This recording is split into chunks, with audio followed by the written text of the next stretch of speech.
வந்தது வராமல் head master கூப்பிட்டு விட்டார். என்னென்னு போய் கேட்டால் அற்புத மாதிரிக்கு இன்றைக்கே டிசி கொடுக்குறோம் அப்படின்னாரு. எந்த அற்புத மாதிரி சார்னு கேட்டேன்.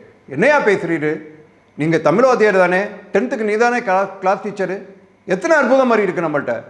998 அற்புத மாதிரியா இருக்குது நம்மள்கிட்ட. ஓ சாரி சார் சாரி திடீர்னு மறந்துட்டேன் சார். அப்போ எனக்கு ஞாபகம் வந்துருச்சு அற்புத மாதிரினா யார் அப்படின்ட்டு. எப்போயாவது வருவா ஸ்கூலுக்கு, ஆனால் அப்போ வர்றப்போ ஸ்விங்கம் போட்டுட்டு தான் வருவா, மென்னுட்டு தான் வருவா. யாரை பற்றி எந்த அக்கறை இருக்காது. தலைமை ஆசிரியராக இருந்தாலும் சரி, டீச்சராக இருந்தாலும் சரி, யாரையும் அவள் கண்டுக்க மாட்டா. இந்த ஸ்கூலு, நீங்கள், உங்கள் நிர்வாகம் எல்லாம் எனக்கு தூசுடான்ற மாதிரி இருக்கும் அவளுடைய ஆக்டிவிட்டீஸ். இப்போ எனக்கு மைண்டுக்கு வந்துருச்சு. ஆமாம் சார், ஆமாம் நான் ஞாபகத்து வந்துச்சு சார். அப்படி இருக்கும் ஒரு லட்சணம். நல்லா கிளாஸ் டீச்சர் யா நீர், இந்த ரெக்கார்டை பாரு, 6 மாதத்தில் 12 நாள் வந்திருக்கா. எப்படி அவளை வச்சுட்ருக்கிறது, எப்படி பரீட்சை எழுத வைக்கிறது? லெட்ரு மாதம் போட்டுட்ருக்கேன், என்ன ஆச்சுன்னு ஒரு லெட்டருக்காவது பதில் வந்திருக்கா? டிஓ மாதிரி எப்பயாவது விசிட்டுக்கு வர்றா, வந்துட்டு ஒரே அளப்பற இருக்கிற ஸ்கூலையே 2 ஆக்கி விட்டு போகிறா. வர்றது அலங்கோலம், வர்றது சைக்கிள் எடுத்துக்கிட்டு டைட்டான பேண்ட்டு ஷர்ட்டை போட்டுக்கிட்டு அவள் வர்றதும் 2 பட்டனை கழட்டி விட்டுட்டு பெரிய கேஷுவலாக பெரிய பெண்டுலத்தை போட்டுட்டு ஒரு மரியாதை வேணாம், ஒரு மட்டு மரியாதை வேணாம், ஒரு எந்த வித கட்டுப்பாடும் கிடையாது அவள்கிட்ட. எதுக்கு வரணும், பேசாமல் டிசியை கொடுத்துருவோம் சார். பேண்ட் ஷர்ட் போட்டு வர்றது ஒன்றும் தப்பு இல்லையே சார். நிப்பாட்டுமையா, உங்களை பற்றி எனக்கு தெரியும், பெரிய நீங்கள் எல்லாம் நாங்கள்லாம் பழைய ஆளுங்க, நீங்கள் ரொம்ப புது ஆளுங்க, ரொம்ப கேஷுவலாக இருப்பீங்க. கேட்டால் ஃப்ரெண்ட்ஷிப் பண்ணுவீங்க. ஒரு சமீபத்தில் வந்தாலையா, ஹார்லி 6 hours அவள்கிட்ட எவ்வளோ வேலைப்பட்டேன்னு உனக்கு தெரியுமா? வெளியில் நின்று ஸ்கூல் வாசலுக்கு கேட்டுக்கு வெளியில் நின்றுட்டு 10 பையனோட சத்தம் போட்டு சிரிச்சு நின்று பேசிகிட்டு இருந்திருக்கா. ஹிஸ்ட்ரி சார் போய் சொல்லியிருக்காரு, ஏமா மாதிரி இப்படி பண்ணுற உள்ளமாமான் இருக்காரு. அவரை பேசாத அவமானம் கிடையாது. கண்ணில் ஜலத்தை கட்டின்ட்டு என்கிட்ட வந்து ஓனாளர் என்னமானு கூப்பிட்டு கேட்குறான். அந்த நரசிம்மை எப்படிப்பட்ட நரசிம்மை, என்னுடைய நிர்வாகம் என்ன என்ற கேட்குற அவ ஸ்கூலுக்குள்ளே தான் உன் கண்டிஷன், வெளியில் நீ என்னை கண்டிக்க முடியாதுன்னு சொல்கிறான். விக்கித்து போயிட்டேன். பிடி சாரு ஏதோ டிசிப்ளினாக சொல்கிறப்ப ஏதோ மேலில் கைப்பற்றுச்சு, அவ்வளோதான் தெரியாமல். அவனை கேட்காத அவமானம் கிடையாது. லீவை போட்டு ஓடி போயிட்டான். எப்படி ஸ்கூலில் ரன் பண்ணுறது? இந்த மாதிரி கழுசறையில் வச்சுட்டு நான் 4 பிள்ளை பெற்றவன் தாயா, ப்ரெஷர் ஏறுது அவளால். எனக்கு வேண்டாம், இந்த மாதிரி கழுசறைகள் நம்ம ஸ்கூலுக்கே வேண்டாம், டிசி கொடுக்குறோம், அதுக்குரிய வேலையை பாரு. சார் அந்த குழந்தை வந்து 10வது படிக்குது சார், இந்த டைமில் நம்ம டிசி கொடுத்தோம்னா அந்த குழந்தையுடைய எதிர்காலம் பாதிக்கும் சார், எப்படியாவது கஷ்டப்பட்டு வாய மூடுமையா. அந்த கழுதைக்கே அறிவு இல்லை, அதை பற்றி நினப்பில்லை, உனக்கு என்ன அக்கறை? டிசிக்கு ஏற்பாடு பண்ணுற. நான் வேறு எதுவுமே பேச முடியல அவர்கிட்ட. சரி சார் அப்படின்னு சொல்லி எந்திரிச்சு வந்துட்டேன். எனக்கு மனசுக்குள்ளே ஓடிக்கிட்டே இருந்துச்சு, ஏதோ ஒரு பாரம், ஏதோ ஒன்று நம்ம செயலையோ நம்ம கையில் ஏதோ கட்டுப்பட்டிருக்கோ அப்படின்ற மாதிரி எனக்கு ஒரு ஃபீல் இருந்துச்சு. நேராக ஒய்ஃப்கிட்ட வந்து சொன்னேன், இந்த மாதிரி ஒரு இன்சிடென்ட் நடந்திருக்கு, நான் எப்படியாவது அந்த குழந்தைக்கு எப்படியாவது அதை தேத்தி கொண்டு வந்தலாம்னு நினைக்கிறேன். என்னப்போ என் ஒய்ஃபு முதல்ல சொன்னால், ஹெட் மாஸ்டர் மாதிரியே சொன்னால், வேண்டாம், அது பார்த்தா ஒரு மாதிரியான பிள்ளையாக இருக்குது, ராங்காக இருக்கும் போல் இருக்குது, நீங்கள் வேண்டாம், உங்களுக்கும் மரியாதை குறைஞ்சுன்னு சொன்னான். ஆனால் நான் அவளை கன்வின்ஸ் பண்ணி நேராக அவள் வீட்டுக்கு சாயந்தரமே கூட்டிகிட்டு போயிட்டேன். வீடு பக்கம் தான், ரொம்ப தூரம்லாம் கிடையாது, அந்த ரயில்வே லைனுக்கு எதிர்த்தாப்புல தான் இருந்துச்சு. கூட்டிகிட்டு போயிட்டு நானும் ஒய்ஃப்மா போயிருக்கோம். மரின்னு சொல்லி நான் கூப்பிட்றேன். 3 முறை கூப்பிட்டுட்டேன். அதுக்கு மேலே போயிடலாமான்னு நினைக்கிறப்ப வெளியில் வந்து எட்டி பார்த்துட்டா. கையில் கட்டியிருக்கா கசங்கிய சட்டை. சார் அப்படின்னு சொன்னால் என்னை பார்த்து அவளுக்கு ரொம்ப ஆச்சரியமாக இருந்துச்சு. பின்னாடியே என் ஒய்ஃபையும் பார்த்தோன்னே இன்னும் ஆச்சரியம், வாங்கன்னு உள்ளே கூட்டிகிட்டு வந்தான். மெல்ல முடியெல்லாம் விலைக்கு விட்டுட்டு எங்களை உட்கார சொன்னான். கலைஞ்சு கிடந்தது அந்த வீடே. நிறைய காஸ்ட்லியான சேரு பொருட்கள்லாம் இருந்துச்சு, ஆனால் எல்லாமே கல்யாண வீடு மாதிரி கலைஞ்சு கிடந்துச்சு. நான் சொன்னேன், என்னம்மா டிஸ்டர்ப் பண்ணிட்டோமா, அலையாத விருந்தாளியை வந்துட்டோமா, தூங்கிட்டு இருந்திருக்கியே அப்படின்னு சொன்னேன். இல்லை சார், மத்தியானம் தலைவலி தான், வெத்த மடிக்கு ஒன்றும் இல்லை சார், ஐம் ஓகே சார் அப்படின்னு சொன்னான். அம்மா எங்கன்னு கேட்டான் என் ஒய்ஃபு. அப்போ சொன்னால் அந்த குழந்தை, அம்மாவா, அம்மா என் கூட இல்லை அப்படின்னா. அப்பா அப்படின்னா, அப்பா இல்லை, எனக்கு அப்பா இல்லை. அப்பா இல்லைன்னா செத்து போயிட்டான்னு நினைக்காதீங்க, யாரும் இன்னொருத்தவங்களோட ஓடி போய் அவர் தனியாக வாழ்ந்துட்டுருக்கிறாரு.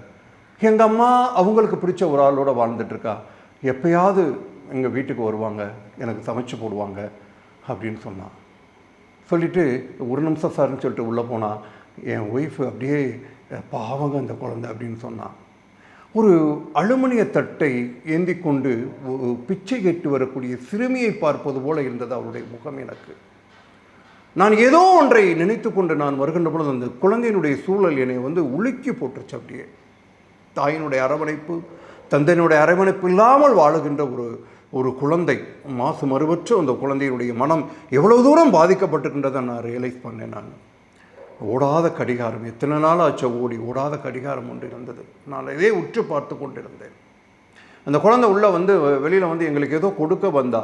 இல்லைம்மா பரவாயில்ல, நாங்கள் பீச்சுக்கு தான் போகிறோம், நீனும் வாரியா அப்படின்னு சொல்லி பேச்சுக்கு தான் கேட்டான்.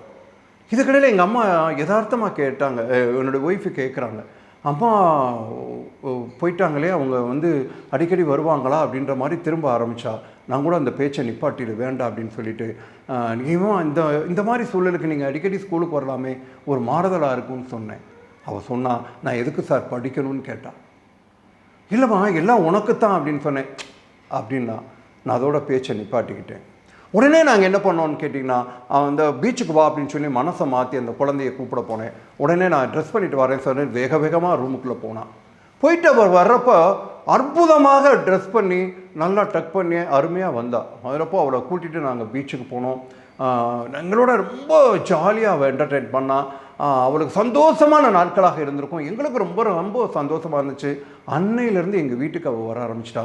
என் ஒய்ஃபுக்கு ரொம்ப டெய்லி வந்துடுவான்னு வச்சுக்கோங்களேன். டெய்லி எங்கள் வீட்டில் தான் டிஃபன். அவளுக்கு சாயந்தரம் எப்போ வந்தாலும் எங்கள் வீட்டில் இருப்பாள்.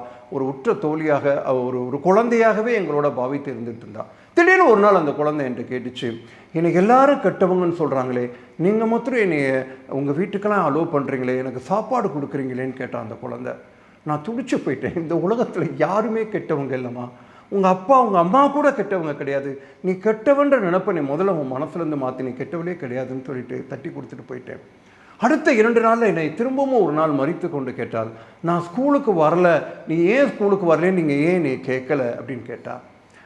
கேட்டுட்டு அவளே தொடர்ந்து சொன்னா, நீங்கள் என்னை கேட்டிருக்கணும், நீங்கள் ஏன் என்னை கேட்கல, நீங்கள் என்னை கேட்டிருக்கணும். நீங்கள் காட்டுற அன்பை எனக்கு இதுவரைக்கும் யாருமே எனக்கு காட்டலை. அன்பு இருக்கிறவங்களுக்கு தானே அதிகாரம் பண்ணுறதுக்கும் ஒரு உரிமை உண்டு.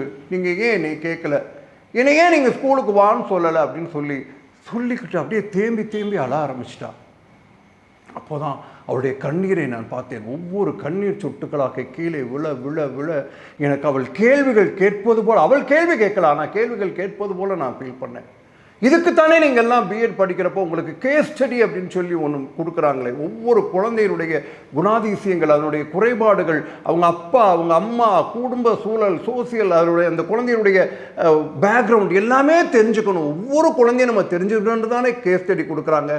அதை நாங்கள் பார்க்காம நான் விட்டுட்டேனே அப்படின்றது அந்த சொட்டுக்களில் நான் ஃபீல் பண்ணிக்கிட்டே இருந்தேன், ஒவ்வொரு கண்ணீர் சொட்டுக்கள்லையும்.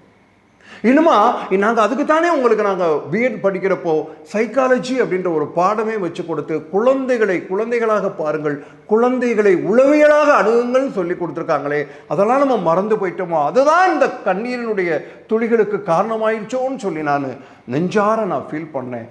மனவேதனையோடு இருந்தேன். என் கண்களிலிருந்தும் மாலை மாலையாக தண்ணீர் வழிந்தது. என்னால் பேச முடியவில்லை. எல்லாத்தையும் அடக்கிட்டு நான் கடைசியாக அந்த குழந்தைகிட்ட சொன்னேன், நாளையிலேருந்து ஸ்கூலுக்கு வா, புதுசாக நீங்கள் ஸ்கூலுக்கு வர்ற மாதிரி, புதுசாக நீ ஜாயின் பண்ணுற மாதிரி நாளையிலேருந்து ஸ்கூலுக்கு வா, நம்ம படிக்கலாம், உன் கை கொடுப்பேன், நான் உன்னை உயர்த்துவேன் அப்படின்னு சொல்லி அந்த குழந்தைக்கு நான் ஆறுதல் சொன்னேன். அன்பிற்குரிய நண்பர்களே, எழுத்தாளர் பிரபஞ்சனின் மரி என்னும் ஆட்டுக்குட்டி என்ற கதையில் அந்த கதாபாத்திரம், என்னை கவர்ந்த அந்த கதாபாத்திரத்தை உங்கள் முன் வைத்திருக்கிறேன். வாழ்த்துக்கள், நன்றி.